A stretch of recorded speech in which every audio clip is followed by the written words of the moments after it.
What's good, everyone? This is Dr. Nee Darko. Make sure you hit the subscribe button below so that you're always up to date on the new uploads as well as alerts on this show. The other thing that you can do to help build this community is make sure you leave a comment below.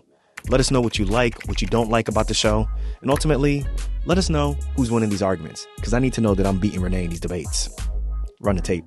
One more. Do we have time to do this? Do we have time to do it? We do. It's a listener question. I believe Gotta listen to the listener. Jamar. I can share it. It's been a while. Hey fam, it's Jamar again. I know it's been a while since I texted.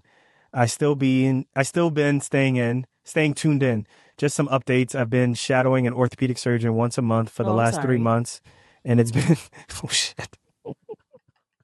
I see you ain't replacing potassium on there. And it's been enlightening, exciting, and unsettling. Not unsettling. You ever notice that an orthopedic surgeon never writes to me and says, yo, like, what you saying is crazy? I'm like waiting for orthopedic surgeons to be like, why you always hating on us? They know. Come on, mechanics. No, we love y'all. We love y'all mechanics. But somebody got to be the butt. We love y'all mechanics. And we chose you. Appreciate y'all mechanics. You're welcome. Not unsettling in the sense that I was squeamish in the OR. I love that part. From the prep to the first incision to closing. I mean, unsettling in a very introspective manner. So I have a question. Have you, and how often, ever questioned if you were capable of becoming a doctor? Have you questioned what type of doctor you wanted to be, specialty and integrity-wise? You understood why you were doing it, but have you just felt out of place at times? I felt that way the last time I was in the OR observing. I just felt like I'm overstepping my capabilities, overstepping their boundaries in the way. Just wondering, have you felt that? How did you overcome it? As always, thank you for being a great platform that really wants to hear from your audience and being transparent. I also want to thank Nee for coming up with this episode and show. And this show is amazing. It doesn't say that. Why do you have Dr. Renee on the show? She seems to be a drag on the show. Yeah, it doesn't say that. Would you be interested in having me as a co-host? Yeah, it doesn't say that. Thanks, Jamar. Yeah, Thanks, Jamar. It doesn't say that. Thanks, Jamar. But yeah, thank you, Jamar. Thanks, Jamar. Thank you, Jamar. Thank you, Jamar, for that question. If you guys remember, Alfred, if you could put this up, we had Jamar on the show, a year ago? Do you know what episode that was, Kiara? Yeah. All right, Jamar's a pre-med student, obviously. Yes, Jamar's a pre-med student. Mm-hmm. I think he's from Western Pennsylvania. And this is a very good question. Let me actually put that back up because I got to remember everything that he says, because these are some good questions. Because I have felt some of this that he's feeling. So, but as a pre-med? Not as a pre-med, but as a med student. As a med student. Mm. Okay. My shadowing activities were very limited. But like I shadowed and I got into the OR and I just, I was in the corner and I watched an operation from far away. So that was my experience. And that was very, what's the word? That could be intimidating. So let's see, what was his question? His first one was, have you and how often ever questioned if you were capable of becoming a doctor? You want to go first with that? The answer is no. I've never questioned it. And I'm not being sarcastic or like playing around. Big Renee. Being facetious. Big Renee. I okay. No. Well, I might be cocky. That might be part of it. She's like, I ain't never questioned it. That might be part of it. I ain't never question it. But damn. Okay. I never questioned whether or not I had the ability to become a doctor. Right. I have questioned, however, like how I'm going to do it. Like, what steps am I going to take? What's the best steps? Like, am I doing it the right way?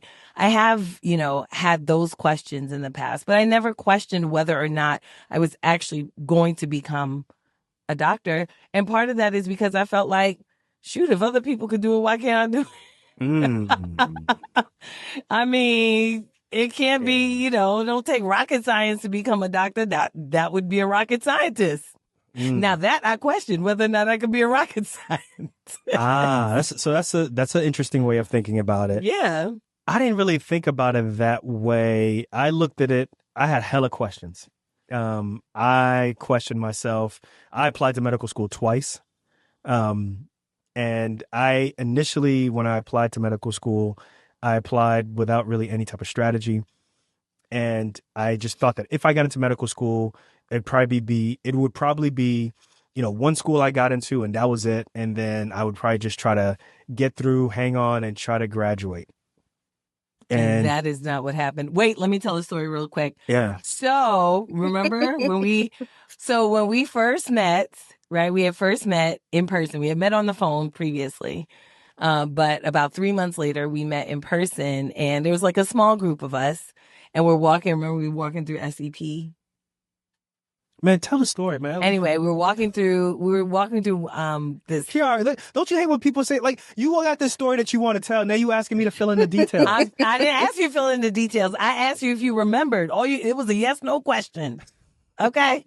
So anyway, we were walking through one of the buildings, and the small group of us, maybe about 5 or 6 of us, were talking about school's about to start.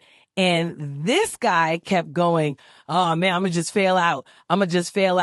And he just kept saying it over and over and over again as we're walking through the building. And mind you, we didn't really know each other that well just yet. So I turned to him and I was like, dude, why don't you just drop out already? And I did. And you did, right? I did. I dropped out, took a year off, and I came back. Really? Thank you for the advice. That's what happened? Yes, I listened to what you said. But he looked at me like, who the hell is this?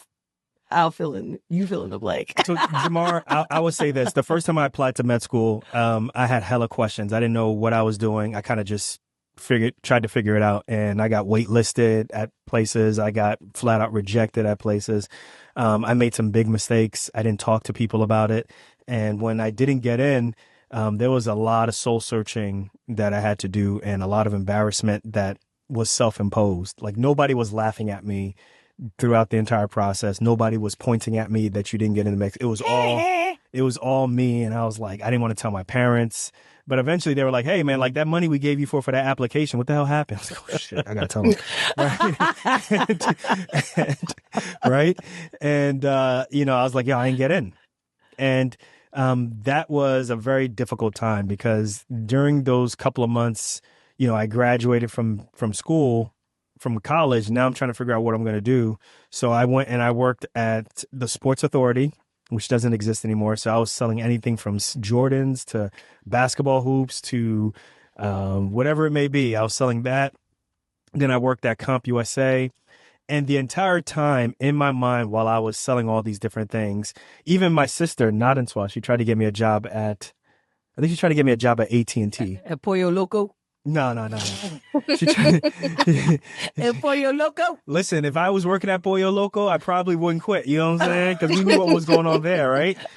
But what was going on at Pollo Loco? You never saw the TV show? No. That's from, what do you call it? From Breaking Bad. Oh, El Pollo Loco. Yes. There's a different type of pharmacy going on in there. I was thinking about Rush Hour. Yeah, so Chris, she got me working at AT&T, or excuse me, got me an interview at AT&T, and it just wasn't working out. And I was trying to figure out what I was going to do. I was like, well, I got this degree in biology. Am I just going to just become a PhD? That's not really what I want to do.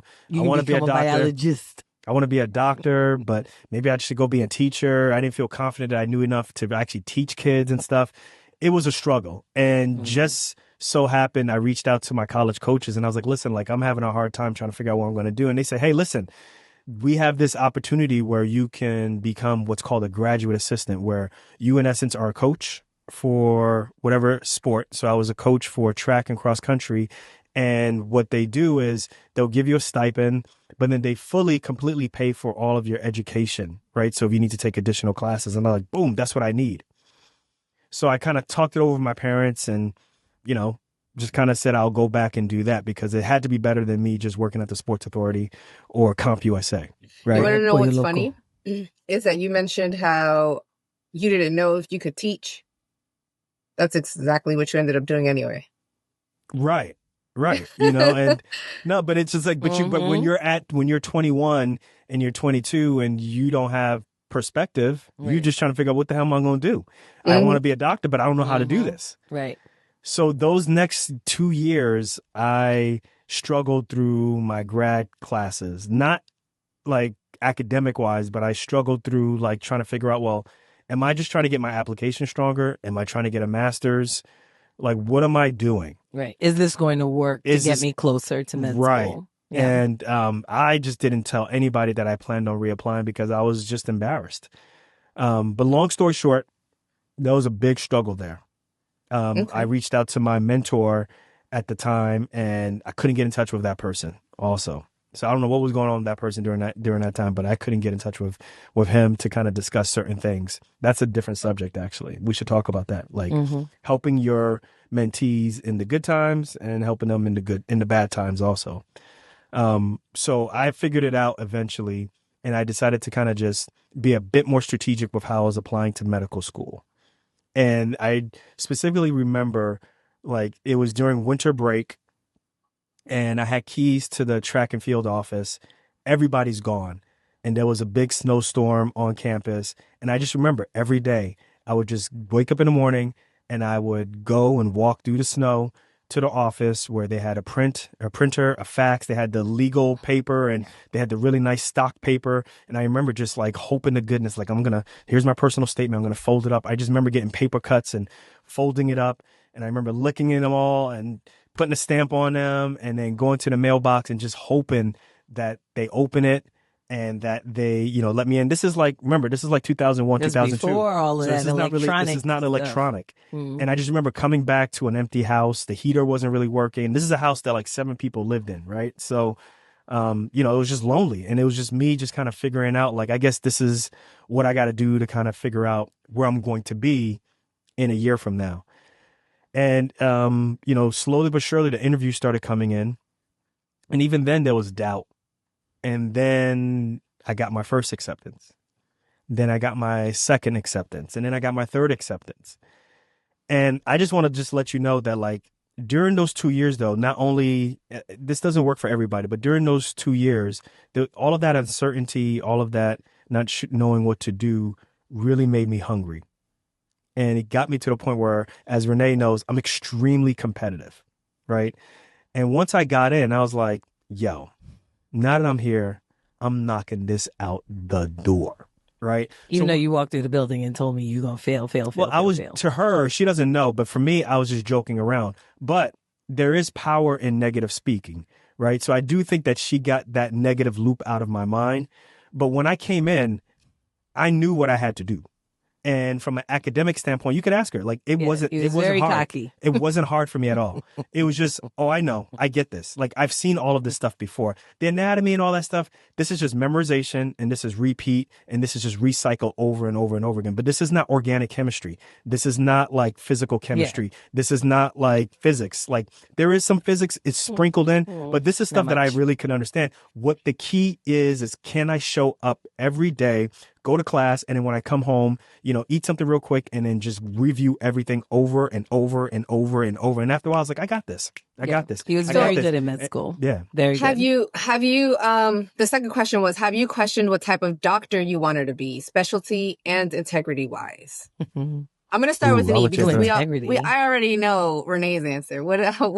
Yeah, Renee's like, I struggled. I knew I wanted to be. No, I struggled. I did struggle. Like, damn, like, we know. Shit. I did struggle with specialty. I struggled a lot with specialty. I hate people like that. So now you hate your wife. I told you that. Hate your wife. Kick your dog. I always knew. Okay.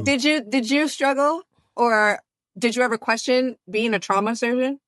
Yeah, I went back and forth. I thought initially I wanted to, because my inspiration for going to become a doctor literally was The Cosby Show. I ain't gonna front. That was the first black doctor that I saw on TV. And I was like, oh, snap. He's got a great life. His wife, come on, Felicia Rashad? What? Come on, yo. You know what I'm saying? Bad, right? In Brooklyn, got an office in his basement. Like, who doesn't want that type of life, right? For real. So for me, I was like, oh, yeah, like, I want to go to school and I'll be an OB doc. But my first mentoring experience, like with an actual doctor, was a surgeon who was a trauma surgeon. And I was like, oh, this life is great. What he does is great. But I said, you know what, once I get in, like, let me just kind of stick to what really the inspiration that got me through here, which was OB. So yeah, she'll tell you, I was like the first year representative for the OB-GYN club. Mm-hmm. And then I thought I was going to go into OB like first 2 years up until I did my family medicine rotation. And I started doing a lot of these well women checks. And I was like, hell. He would come in. He'd be like, man, I got to come in. I got to go in there every day and I got to tuck my tie in. I was like, I ain't doing this. I didn't even do OB yet. I didn't even do OB yet. Yeah. I just started doing the well woman checks, and I was like, no.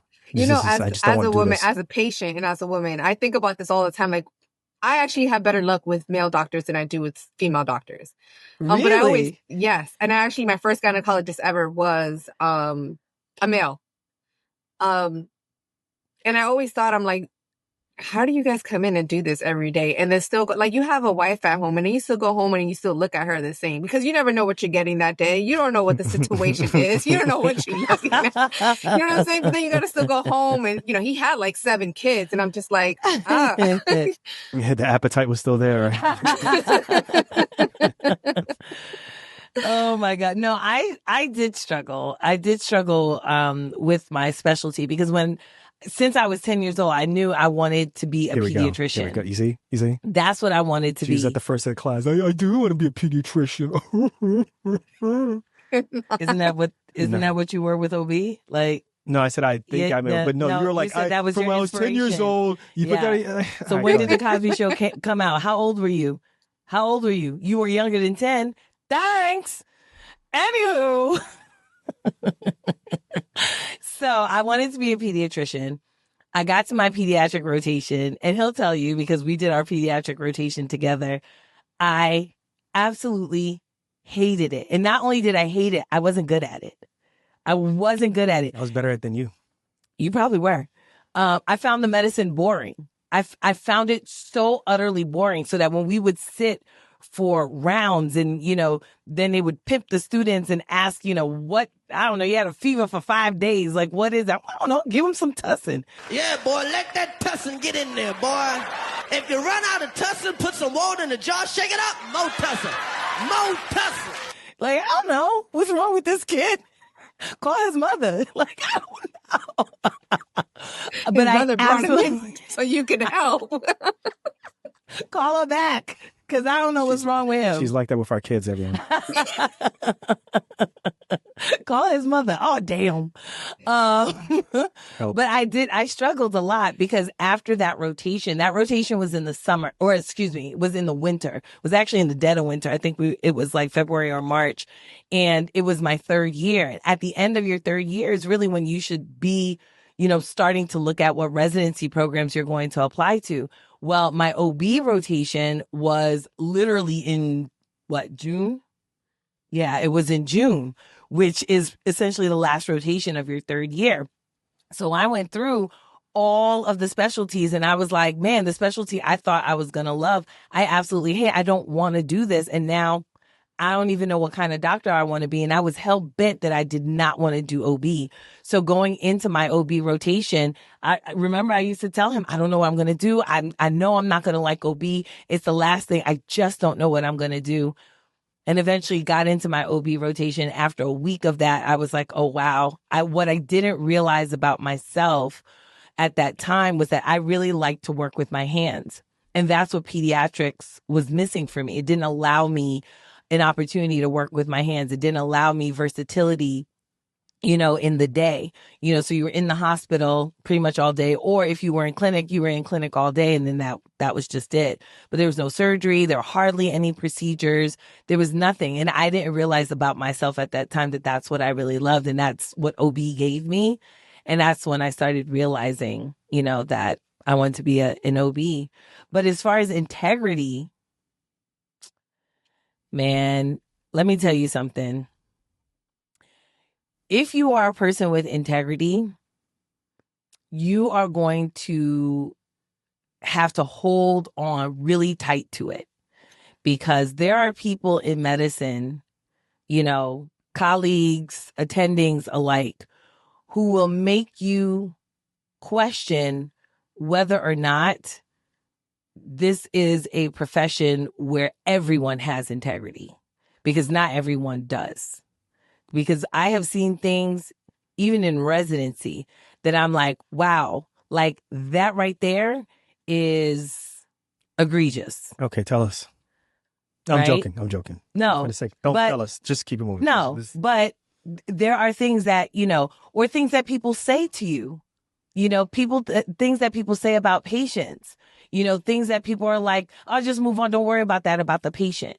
Like if a patient, for example, it's like you're seeing a patient and, you know that the patient needs something, but for whatever reason, maybe the patient doesn't have any resources to get that thing. And so you come out of the room and you're talking with, with your attending to let them know what what you discussed with the patient, what your exam was. And now you start talking about the social issue that is going to prevent that patient from getting the care that they need. And the attending is like, you're not their social worker. What are you worried about that for? Excuse me? Like, I think aren't I responsible for making sure that they get what they need? Like, so help me out here because we need to call the social worker to be able to do that. But you won't even empower me to do that. So I don't understand. As with anything, like there's what we idealize to be how we expect to practice medicine, and then what's the real world. And that's in anything that you do in life. And I think from my perspective, I've seen a lot of what Dr. Renee said.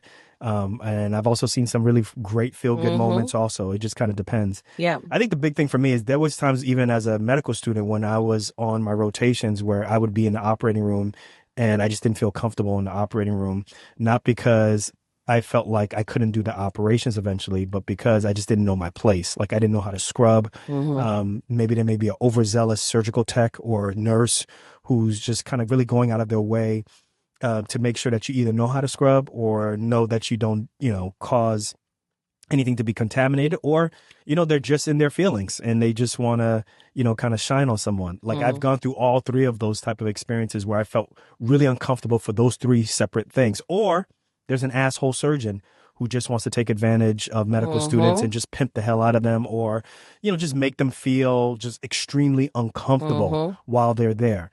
I've experienced all of that stuff where I've questioned, like, man, like, can I make it in the operating room? But I pushed on and I could always see myself actually doing the operations that I was like, oh yeah, like this is just a rite of passage at this point, right? I just know that at this point, like what I'm learning from this asshole surgeon, I won't ever do when I become, a surgeon on my end. And then even in residency, like there's a point where you're like, man, like, can I actually do this on my own? But what you realize, most, if not all residencies, they teach you all the skills that you need in order to become an extremely good surgeon. It really is up to you. And I think we talked about this a couple of episodes ago about, how everybody in essence is 99% the same. There's just this 1% or even less than 1% that's not a big difference.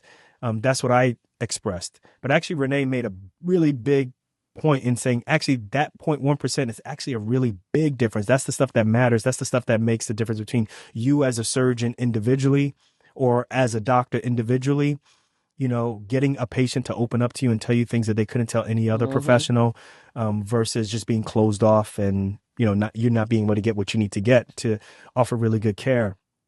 Jamar had asked if at any point, I think you kind of just briefly touch up on it. Did you ever feel out of place?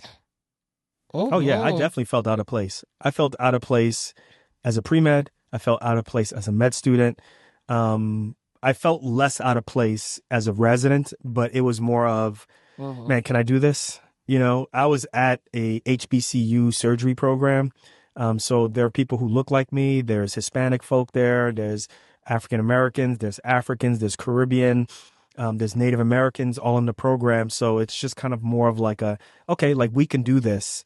But then it's like, well, can I actually learn enough to do this on my own? That's what I went through. Yeah. For the most part. Yeah. I think everybody eventually feels out of place, especially when you're in the operating room for the first time, right? Because you don't know the etiquette, right? It's like anything else. So that's what I want to tell Jamar, right? Like this process is like anything else. The point of you wanting to be a doctor is not so that it's so intuitive that that you wouldn't even have to go to medical school to learn anything. That's the point of medical school, right? Is that you enter in a realm that you are completely unfamiliar with, and eventually you learn the ways of the wild, right? Like you just learn it. So you're going to be uncomfortable. You're going to feel out of place. You're going to be standing in places that you shouldn't be. Someone's going to move you, right? You're going to touch something that you should not touch, especially in the operating room. And somebody might get pissed at you and be like, oh, hell, I just scrubbed the whole thing. Like now we got to start all over. Those things, you know, those things are going to happen. You're going to get woozy in the OR, some of you, right? Like it wasn't my first surgery, but my first day of my surgery rotation, I remember I ate a huge breakfast. It wasn't the first time I had been in surgery before because I had done that as a pre-med. But that day I had eaten a big breakfast and I think everything just went to my stomach because as soon as like we started and it was great, about 10 minutes in, I was like, ooh, something ain't right. And I had to back away, you know, I had to back away. I was scrubbed in. I had to back away and just kind of, you know, catch myself before I passed out in the OR. And then after that, I was fine. Right. But you have people who do like full on pass out in the OR because they just don't like the sight of blood. And yes, even if you don't like the sight of blood, you can still be a doctor. So, you know, just, yeah. Is there another question he asked?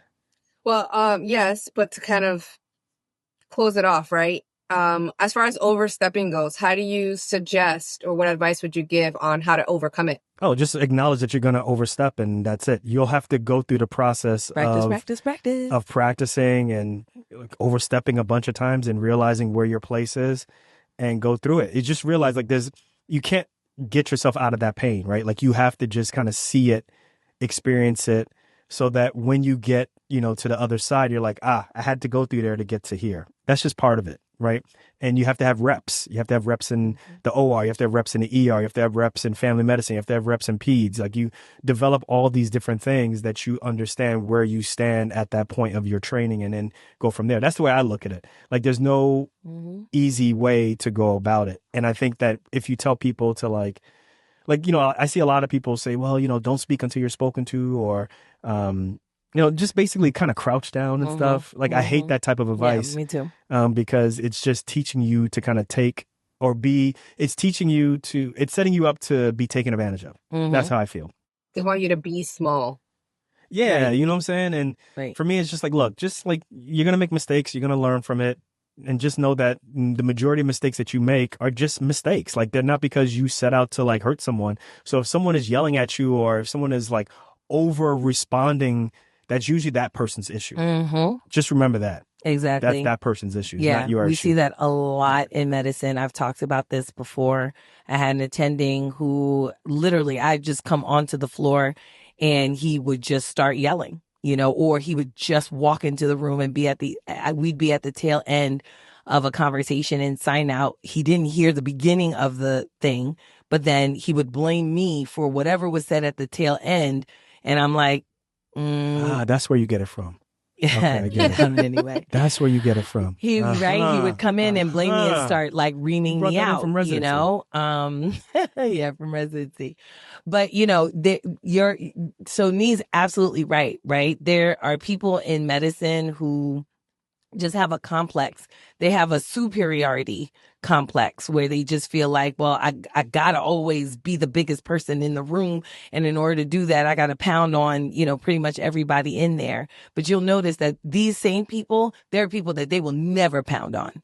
They will never step to, you know? So just understand that if you are in the presence of someone like that, you're probably in the presence of someone who isn't a very good person, but that has no reflection on you at all. It can have a reflection if they allow it to continue, right? So at some point, Jamar will be in that person's shoes. He will be leading the surgeries or leading, residents or attendings or whatever. Just remember that that's not the kind of leader you want to be. Boom. Right? You use it as an example, like of what not to be. So at the end of the day, just keep that in mind. Yep. And knowing is half the battle. G.I. Joe. All right, Kiara, is there anything else on this topic? This episode has gotten long in the teeth, man. Sheesh. No. That pretty much wraps this one up. All right. All right, y'all. We're going to catch you guys on another episode. We got to tell people that if they want to write in just like Jamar, that you go below in the show notes and you text us, right? It says send us a text, or there's an actual number down below in the show notes where you can text us as well. You can DM us at Docs Outside the Box, or you can write us a nice little message on our website, docsoutsidethebox.com/contact. How'd I do? Did all right. Good. All right, but let's y'all. also add a ClickUp form. and a ClickUp form, which will also be in the show notes. So you don't have any excuse not to contact us. The analytics say y'all don't watch to the end. So we love y'all. Peace.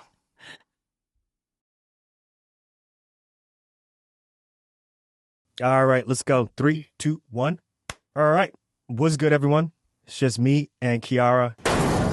Surprise, motherfucker.